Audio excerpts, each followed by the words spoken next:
सभी को नमस्कार और एक नए वीडियो में आप सभी का स्वागत है। तो इस वीडियो में हम लोग बात करेंगे माइक्रोबियल जेनेटिक्स के बारे में। तो अभी तक हम लोगों ने ये पार्ट 5 है, तो बाकी पार्ट में हम लोगों ने historical perspective, methods in microbiology, microbial taxonomy, diversity, prokaryotic cell structure and last video में हम लोग माइक्रोबियल ग्रोथ। उसके साथ साथ आपको मैंने और एक वीडियो में माइक्रोबियल इकोलॉजी ये सब के बारे में भी बता दिया है। सो आप उसी चीज़ों को रिवाइज करते रहिए, गेट काफ़ी नज़दीक है। प्रैक्टिस के लिए मैं कहूँगा previous year question more than enough है, आराम से आपको आइडिया मिल जाएगा। और उसके साथ साथ और प्रैक्टिस करना चाहते हैं तो जो टेस्ट सीरीज़ अवेलेबल है आप उस किसी को टेस्ट सीरीज ज्वाइन करके कर सकते हैं। सो इस वीडियो में हम लोग बात करेंगे माइक्रोवेव जेनेटिक्स के बारे में। तो आप मान के चल सकते हैं 2 नंबर का एक सवाल आराम से आपको पूछा जाएगा। एक एमसीक्यू हो सकता है, अभी मैं आपको दिखाऊंगा 2025 में 3 नंबर का था, एक 2 नंबर का था और एक 1 नंबर का था। सो बेसिकली 2 से 3 नंबर आपका गारंटेड इस चैप्टर से मिल जाएगा। काफ़ी आसान टॉपिक है, आप समझ के चलिए। और मॉलिक्यूलर बायोलॉजी से आप इसका कनेक्शन मान लीजिए, मॉलिक्यूलर बायोलॉजी जब आप डीएनए डैमेज रिपेयर, उसके साथ साथ ट्रांसक्रिप्शन, ट्रांसलेशन ये सब पढ़ते हैं। तो सिलेबस एक बार हम लोग देख लेते हैं। तो जो माइक्रोबियल आपका जो जेनेटिक्स का सिलेबस है, इसमें देख सकते हैं आप अपार्ट फ्रॉम ये ट्रांसडक्शन, रिकॉम्बिनेशन, कॉन्जुगेशन, ट्रांसफॉर्मेशन, जो बैक्टीरियल जेनेटिक्स होता है उसको छोड़ के DNA repair, regulation of gene expression, इसी के बारे में मैं बात कर रहा था। लैक ओपेरॉन, ट्रिप्टोफैन ओपेरॉन, ये दो ऐसे ऑब्वियसली हर जगह पर आप कोई भी एग्ज़ाम देने जाए, ओपेरॉन मॉडल, तो ये बहुत इंपॉर्टेंट है। Lac operon most of the cases में बहुत लोग कंफ्यूज हो जाते हैं। इस बार सीएसआर ने भी क्वेश्चन पूछा कहाँ पे बाइंड करता है, कि लैक रिप्रेसर कहाँ पे बाइंड करता है। तो वो आधे लोग एमआरएनए डीएनए में तो कंफ्यूज हो जाते हैं कि ये ट्रांसक्रिप्शन लेवल रेगुलेशन है। अब ट्रांसक्रिप्शन लेवल रेगुलेशन है, उसके बाद तो आप जानते हैं कि ऑब्वियसली जो आरएनए पॉलीमरेज है डीएनए के साथ बाइंड करके तभी ट्रांसक्रिप्शन हो पाएगा। तो सारे रेगुलेशन डीएनए लेवल पे ही होते हैं। बहुत ऑब्वियस सा सवाल पूछा जाता है। Bacterial genome with special reference E coli, its life cycle, lambda life cycle. इसी में और एक चीज़ मैं मेंशन करना चाहूँगा कि लाइटिक और लाइसोजेनी साइकिल का जो कॉन्सेप्ट है, लाइटिक एंड लाइसोजेनी, इसके बारे में आप थोड़ा देख लीजिए, क्योंकि एक दो बार सवाल पूछा जा सकता है, तो आराम से वो ये हो जाएगा। और माइक्रोवेल जीनोमिक्स ऐसा खास कुछ है नहीं कि जीनोमिक्स अब हाई एंड कुछ क्वेश्चन पूछेगा, फंडामेंटल रहता है। फिर से मैं बता रहा हूँ आपको ध्यान रखना है कि आप ये पोर्शन छोड़ के बिल्कुल में नहीं जाना है। एक है ये gene expression, repression and induction, उसके साथ साथ types of mutation, UV, chemical mutation पूछ लेता है। Transition, transversion type of mutation कौन कराता है, मैं आपको पैटर्न भी दिखा देता हूँ। उसके हिसाब से आप प्रिपेयर कर लीजिए, शॉर्ट नोट टाइप बना लीजिए। ये मैं आपको पीडीएफ अटैच कर रहा हूँ, पीडीएफ में एक बार मैं डिस्कस कर देता हूँ क्या क्या चीज़ें हैं। तो पहला यहाँ पे डिस्कस है type of mutation, UV and chemical mutation. So based on that मैंने यहाँ पे स्लाइड्स में आपको प्रोवाइड कर दूंगा। जो सबसे इम्पॉर्टेंट है डी एमिनेशन, एक मैं शुरू कर रहा हूँ, बहुत सारी चीज़ें पहले और भी मेंशन है। ट्रांजिशन टाइप ऑफ क्या होता है, ट्रांसवर्सन टाइप क्या होता है, स्पॉन्टेनियस म्यूटेशन कैसे होता है। Spontaneous mutation obviously tautomerization and transition mutation, transition transversion type of mutation, इनके बारे में आप एक बार देख लीजिए। अब ये जो डी एमिनेशन है, तो डी एमिनेशन से क्या प्रोडक्ट्स बनता है, साइटोसिन से यूरासिल बन जाता है। किसका, deamination of cytosine will lead to formation of uracil, ये कंसेप्ट हो गया। टीआईएफआर में ये तरह का क्वेश्चन पूछा गया था। मैच द फॉलोइंग में ये पूछा जा सकता है, cytosine will be converted to uracil, 5-मिथाइल cytosine will be converted to thymine, और थाइमिन जैसे एक बेस एनालॉग के हिसाब से अगर काम करे तो 5-ब्रोमो यूरासिल एक बेस एनालॉग है।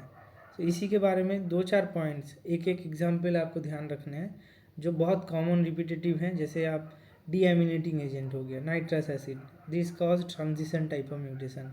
एक क्वेश्चन आपको दिखा देता हूँ, गेट कहाँ पे पूछा गया था, जैसे मान लीजिए यहाँ ये देखिए, which of the following mutation convert DNA adenine to hypoxanthine, ये 2022 का क्वेश्चन है। अब ये और एक क्वेश्चन पूछा गया था, जैसे यहाँ पे नाइट्रस एसिड क्या करता है, डीएमिनेशन कराता है, तो क्या हो जाता है। इस तरह के सवाल आपको रेडी रहना है कि nitrous acid transition type of mutation कराता है। तो जो नाइट्रस एसिड है आप देख सकते हैं, ये जैसे साइटोसिन अगर डीएमिनेट कर देंगे यूरासिल बन जाएगा, और साइटोसिन से यूरासिल ये एडेनिन के साथ पेयर कर देगा, तो Cg तो TA टाइप और TA टू Cg टाइप, बहुत तरीके से transition type of mutation possible है। ये एक एग्जाम्पल हो गया। अच्छा, गुआनिन क्या करता है? गुआनिन को अगर हम इथाइल मिथाइल सल्फोनेट और मिथाइल मिथाइल सल्फोनेट, ये जो एग्जाम्पल्स हैं ये हैं alkylating agent that adds methyl group और इथाइल ग्रुप। इसका ना एग्जाम्पल है EMS इथाइल मिथाइल सल्फोनेट और MMS मिथाइल मिथाइल सल्फोनेट। जैसे इथाइल ग्रुप ऐड करेगा ये मिथाइल ग्रुप ऐड करेगा। Mustard gas is also alkylating type of agent. So कृपया करके आप आराम से इस पॉइंट को नोट डाउन करते रहिए। एग्जाम्पल बेस्ड अगर क्वेश्चन पूछेगा, बहुत सालों से नहीं पूछा गया, 2024 में लास्ट सवाल था, तो इस बार अब एक्सपेक्ट कर सकते हैं कि एक ये केमिकल इंड्यूस म्यूटेशन के बारे में पूछा जा सकता है। बेसिक है, एक एल्काइलेशन कराएगा, डीएमिनेशन कौन कराएगा, हाइड्रोक्सिलेशन कौन कराएगा, हाइड्रोक्सिल एमीन। ये देखिए हाइड्रोक्सी मिथाइल साइटोसिन होगा, ये Cg to TA type mutation cause कराता है। अच्छा, उसको छोड़ के apart from that oxidative radical, these are responsible for transversion type of mutation.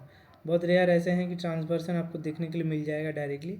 So oxidative radicals, जो फ्री रेडिकल्स जनरेट होता है, those are responsible for transversion type of mutation.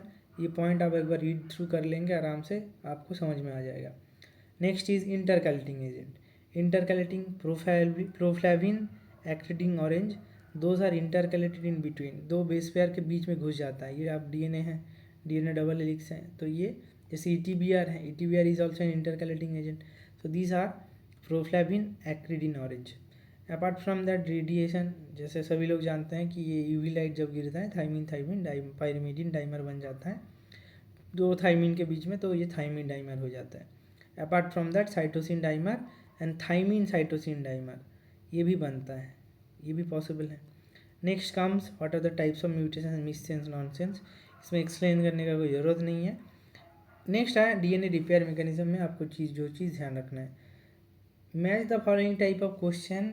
मैं अगर बताऊं आपको 2017, 18 या 19 में, ये 2-3 साल में एज इट इज़ आपको पूछ लिया जाएगा कि यहाँ पे एंजाइम्स हैं and which are the enzyme that are responsible for DNA repair pathway, particularly आप मान लीजिए मिसमैच रिपेयर। मिसमैच रिपेयर में कौन से एंजाइम काम है? म्यूटेसेचल, वेरी इंपॉर्टेंट, आप ध्यान रखिए। इस तरह का क्वेश्चन आराम से आपको पूछा जा सकता है, आप प्रिपेयर रहिए इसके लिए। एंजाइम के बारे में, photolyase, photo reactivation, base excision repair, DNA glycosylase, nucleotide excision repair, कौन सा डिजीज़ होता है ये भी इंपॉर्टेंट है। Xeroderma pigmentosum, nucleotide excision repair defective होता है तो ये होता है। UVR ABCD, very important. Double standard break repair, rec ABCD family, जो रेक BCD इनिकोलाई, जो होमोलॉगस रिकॉम्बिनेशन प्रोसेस में डबल स्टैंडर्ड ब्रेक रिपेयर को ठीक करता है। अब ये आने के बाद और एक इम्पॉर्टेंट एस्पेक्ट आता है ट्रांसपोजोन। उससे पहले हम आपको कुछ क्वेश्चंस बता देते हैं। अब यहाँ पे जैसे पूछा गया है कि मान लीजिए nonsense suppressor mutation is found in, यहाँ पे एक पूछा था which of the following mutation converting, last year का ही 2022 का सवाल है। तो which of the following mutation converts DNA adenine into hypoxanthine. यहाँ पे बहुत ऑब्वियस सवाल है कि ये जो क्वेश्चन है ना, एडेनिन तो हाइपोजेंथिन, तो कौन बनाता है आपका? Nitrous acid. अच्छा, 2022 में ही और एक सवाल पूछा गया था जिसका कॉन्सेप्ट है म्यूटेशन रिलेटेड ही, तो पूछा था nonsense suppressor mutation. So these are type of suppressor mutation. मान लीजिए म्यूटेशन हुआ फिर भी that is not affected in the case, यहाँ पे जो पूछा गया था नॉनसेंस सप्रेसर म्यूटेशन। पहला है कि सप्रेसर म्यूटेशन क्या है, दूसरा है नॉनसेंस म्यूटेशन। पहले ये हम समझते हैं, नॉनसेंस मतलब स्टॉप कोडन आ जाएगा, UAA, UAG और UGA, इन तीनों में ये 3 स्टॉप कोडन।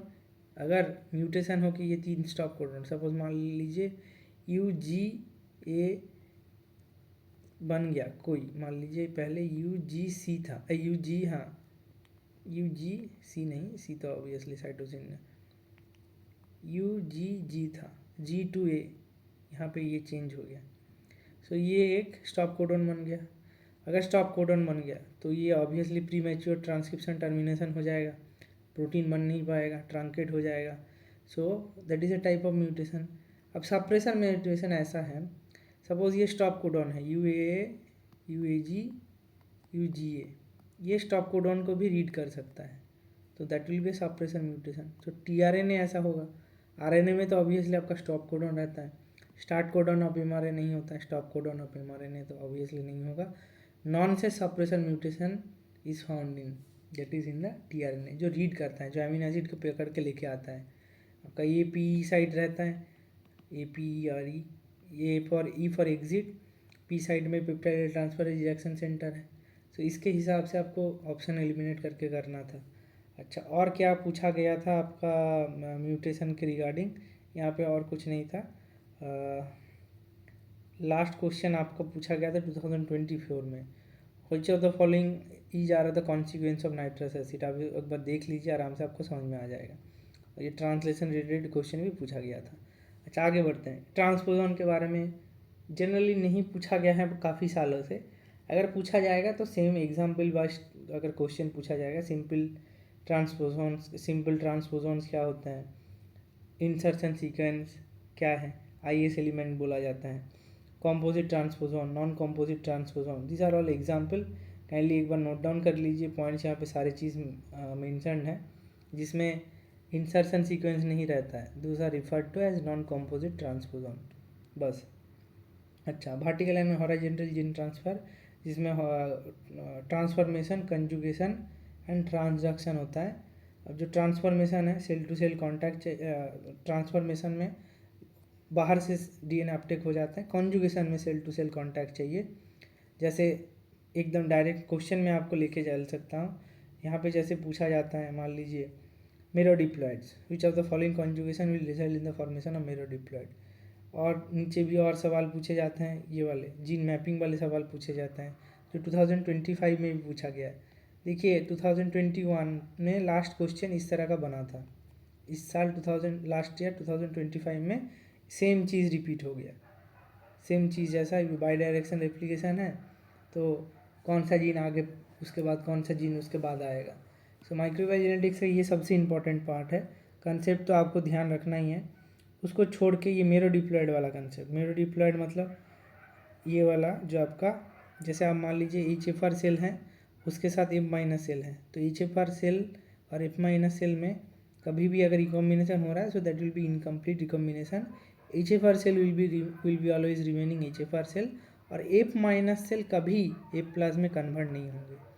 पर इन ऑल्टरनेट अगर आप F+ को F- के साथ कंजुगेट कर रहे हैं, मतलब F- मतलब जिसके पास that plasmid is not present, F factor present नहीं है, इसलिए उसको F- सेल्स बोला जाता है। सो F+ F- में कॉन्जुगेशन ऑफ F+ में transfer, that is very important, critical है ये रहा F फैक्टर वाला। जिसमें क्या होता है, इकोलाई का जो हाई फ्रीक्वेंसी रिकॉम्बिनेंट है, जिसमें क्रोमोसोम के अंदर आपका जो ये प्लाज्मिड है दैटली इंटीग्रेटेड, तो उसी को हम हाई फ्रीक्वेंसी रिकॉम्बिनेंट बोलते हैं। तो F- फैक्टर कभी कभी क्या होता है, जब एग्जिशन होता है, सो समटाइम्स क्रॉसिंग ओवर होके ये पूरा निकल के आ जाता है। तो this process it is an episome, if factor being integrated, that condition is known as episome, and can detach from the bacterial chromosome and function as a independent plasmid, very important। तो ये concept एक है।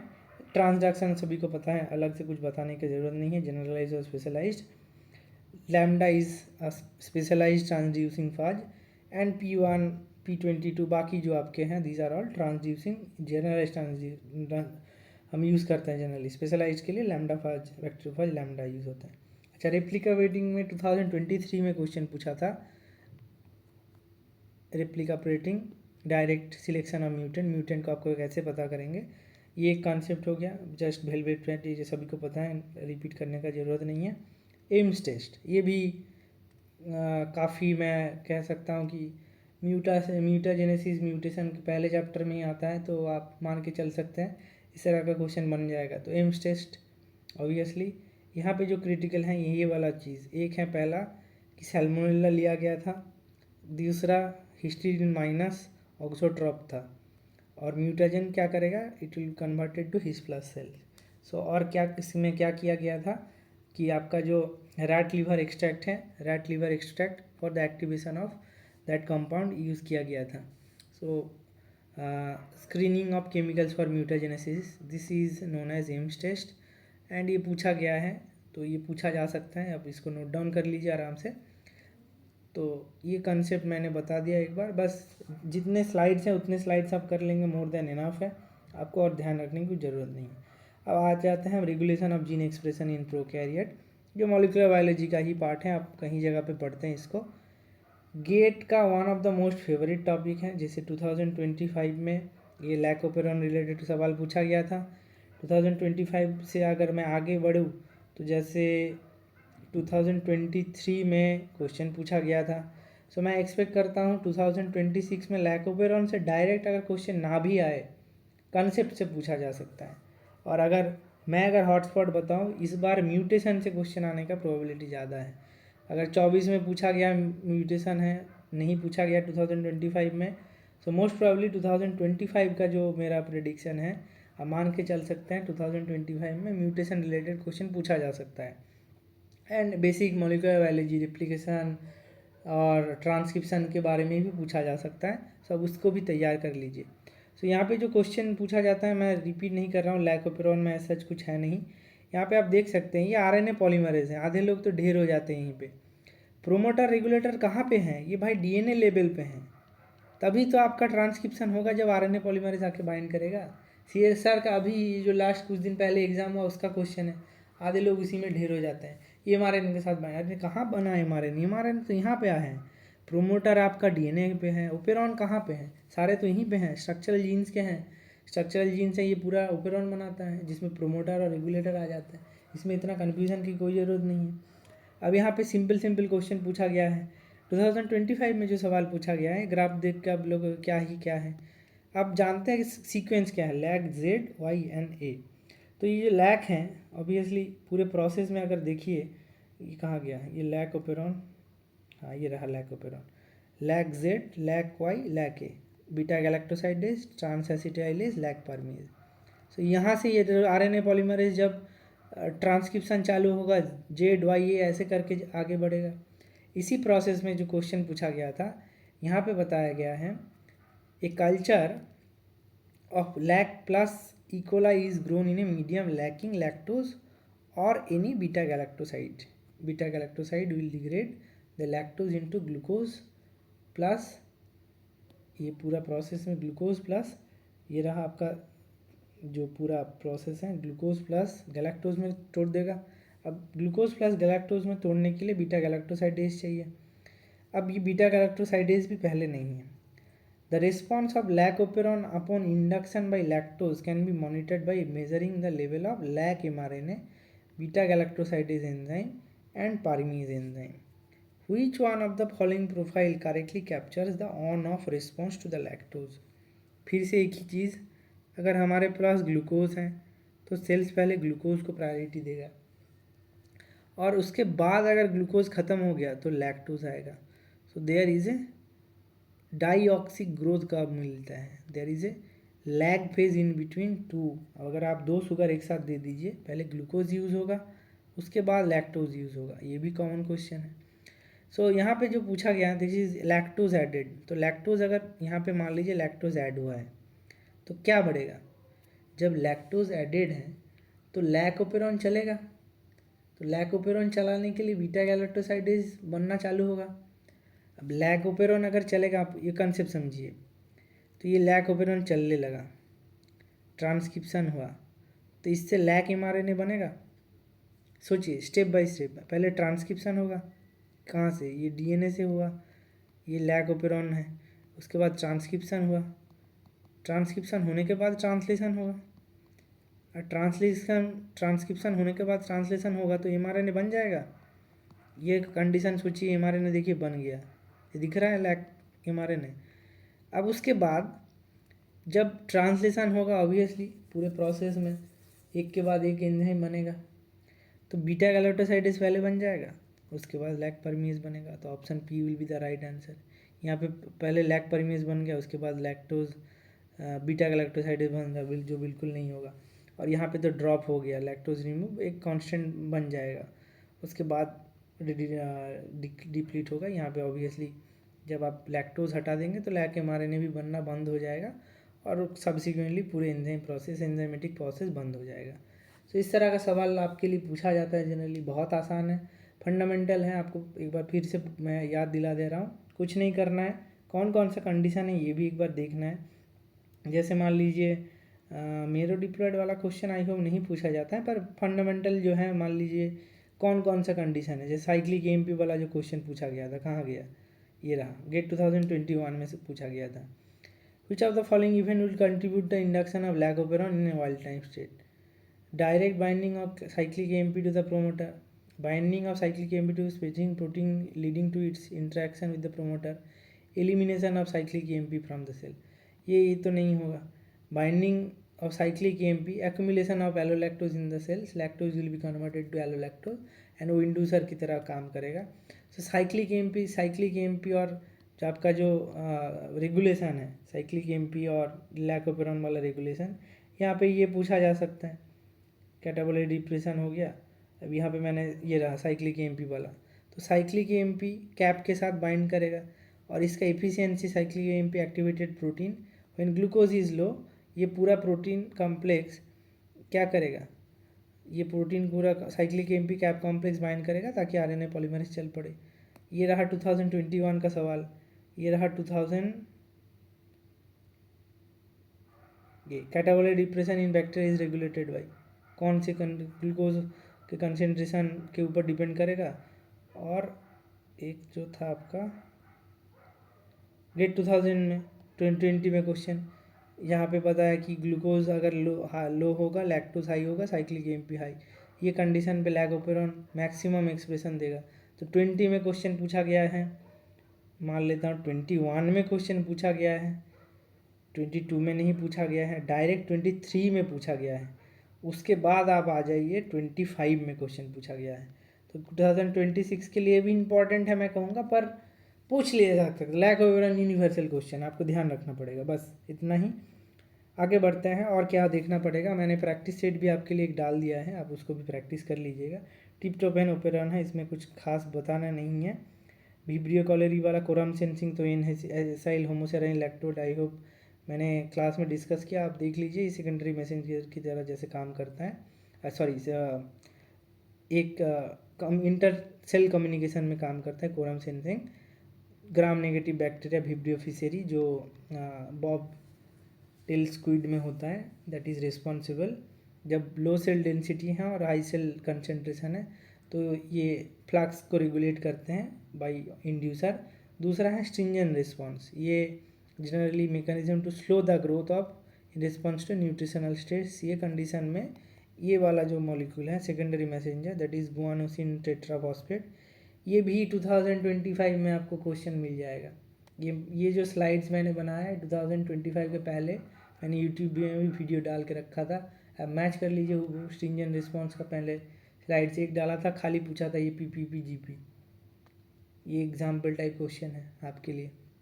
अच्छा, ये रहा practice set और ये previous year question मैंने आपके लिए एक जगह पे कर दिया है, आपको दिक्कत नहीं होना चाहिए। आप ध्यान रखिए ये पॉइंट्स आपको जैसे इस तरह का जो पॉइंट्स हैं, ये कौन सा आपका transition transversion type of mutation cause करता है। जैसे merodiploid, which of the following conjugation, which one of the following conjugation will result in the formation of मेरो डिप्लॉयड।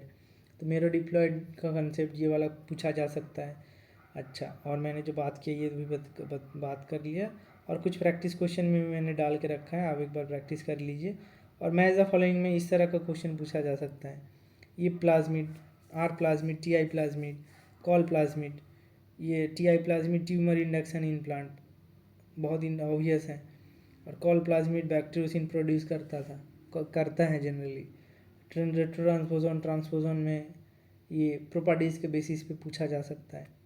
बस ये ध्यान रखा कीजिए। और आपको मैं ये सजेस्ट करूँगा कि न्यूमेरिकल अगर छोटा मोटा अगर पूछ ले, मॉलिक्यूलर बायोलॉजी रिलेटेड पूछ लेगा, तो जैसे कोडॉन वाला कंसेप्ट है यहाँ पे, जैसे आप मान सकते हैं बायोटेक रिलेटेड आपको लगेगा कि यार ये रेस्ट्रिक्शन एंजाइम, तो बायोटेक ये सब नहीं है, बहुत फंडामेंटल कंसेप्ट है। पीसीआर रिलेटेड क्वेश्चन भी माइक्रोबायोलॉजी में पूछा जा सकता है।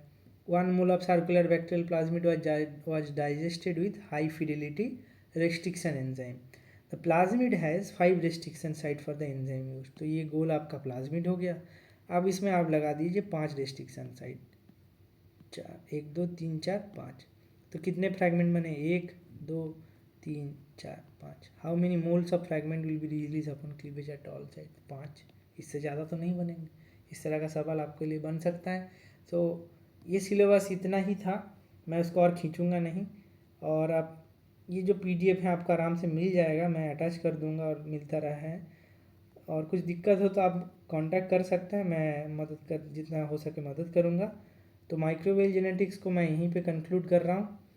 अच्छे से रिवाइज कीजिए, मिलते हैं अगले वीडियो में, और तब तक प्रैक्टिस अच्छे से करते रहिए। Thank you.